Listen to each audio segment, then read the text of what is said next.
अतीक के साथ ही दफन हो गए उन 14 लोगों के राज जो माफिया ने पुलिस पूछताछ में बताए थे और किए थे कई बड़े खुलासे। राज सिर्फ राज रह जाए इसीलिए अतीक को बनाया गया निशाना। कई ऐसे पहलू हैं जो साजिश का दे रहे हैं संकेत। अतीक के थे कई रसूखदार और बड़े नेताओं से संबंध। माफिया के राजदारों ने अपनी छवि बचाने के लिए कर दिया कांड। जो अतीक के पैसे से बने करोड़पति, उन्हीं की नप सकती थी गर्दन। काली कमाई को खपाने वालों को सता रहा था अतीक से डर। बुरे काम का बुरा नतीजा, या कहा जाए जो करोगे वो यहीं पर भरोगे। अतीक अहमद के अंत के बाद इन बातों पर लोग जोर दे रहे हैं, लेकिन साथ ही सवाल ऐसे भी कई सामने आ रहे हैं जिनको लेकर साजिश की बू आ रही है। अतीक का अंत आसान नहीं था, लेकिन सूत्रों की माने तो कुछ लोगों ने अपने राज को राज रखने के लिए अतीक को निशाना बना लिया, और वो लोग कोई और नहीं बल्कि अतीक के अपने सबसे करीबी लोग थे, जिनके साथ वो उठता बैठता था, जिनके इशारे पर काली कमाई को उसने उनके व्यापार में लगाया और सफेद पोश लोगों के लिए पानी की तरह पैसा बहाया। लेकिन अब उनको लगा कि अतीक सब उगल देगा, तो फिर जो हुआ उसकी तस्वीर आपके सामने है।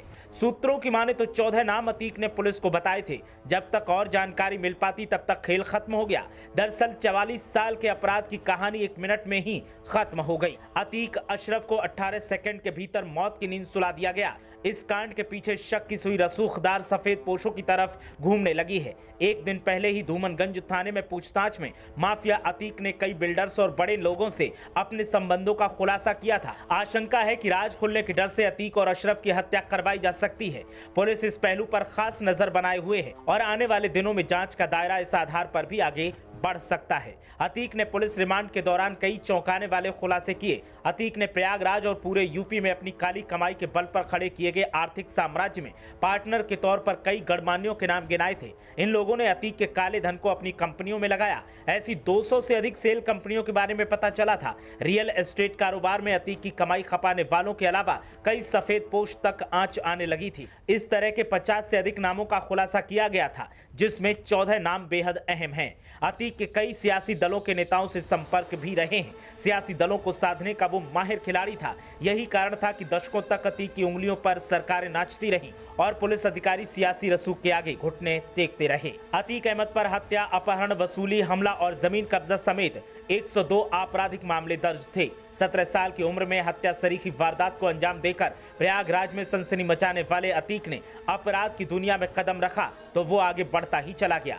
योगी सरकार में अतीक के आर्थिक साम्राज्य पर लगातार चोट पड़ने लगी थी और 1200 से करोड़ की अधिक की संपत्ति जब्त किए जाने के बाद भी सेहत पर कोई असर नहीं पड़ा था। अतीक अहमद के परिवार के लिए अप्रैल अशुभ रहा। अप्रैल में अतीक का वर्चस्व छोड़िए सब कुछ खत्म हो गया। अतीक की हत्या के बाद अब उसके लिए कोई रोने वाला नहीं बचा। अतीक के दोनों बड़े बेटे जेल में हैं। तीसरे बेटे का एनकाउंटर हो चुका है। 2 नाबालिग बेटे पुलिस की सुरक्षा में बाल सुधार गृह में हैं। पत्नी शाइस्ता परवीन फरार है। अशरफ की पत्नी भी आरोपी है और वो भी फरार चल रही है। जो बहन पैरवी कर रही थी वो भी फरार है। रिश्तेदारों की भी हिम्मत नहीं पड़ रही थी कि अतीक के शव के पास जाकर आंसू बहा दें। 24 फरवरी को जब बीएसपी विधायक राजू पाल हत्याकांड के मुख्य गवाह उमेश पाल की हत्या हुई तो किसी ने भी ये नहीं सोचा था कि 2 महीने के अंदर ही अतीक का सर्वनाश हो जाएगा। फरवरी और मार्च तो किसी तरह कट गया, लेकिन अप्रैल में अतीक के सर्वनाश की शुरुआत हो गई। 14 अप्रैल से लेकर 16 अप्रैल की रात तक सब कुछ खत्म हो गया। सबसे पहले अतीक के तीसरे नंबर के बेटे असद को झांसी में ढेर किया गया। 16 अप्रैल की सुबह असद को सुपुर्द खाक किया गया, लेकिन अतीक और उसके परिवार का कोई भी शख्स जनाजे में नहीं शामिल हो पाया। अतीक से पूछताछ में पुलिस को कई अहम सुराग मिले थे जिनको लेकर हंगामा बरपा हुआ था। लगातार कयास लगाए जा रहे थे कि माफिया की मार्फत जो नाम सामने आए हैं उन पर भी शिकंजा कसा जाएगा, और जिनके नाम नहीं आए थे उनको पहले से ही डर सता रहा था कि अब उनका भी नाम सामने आ जाएगा।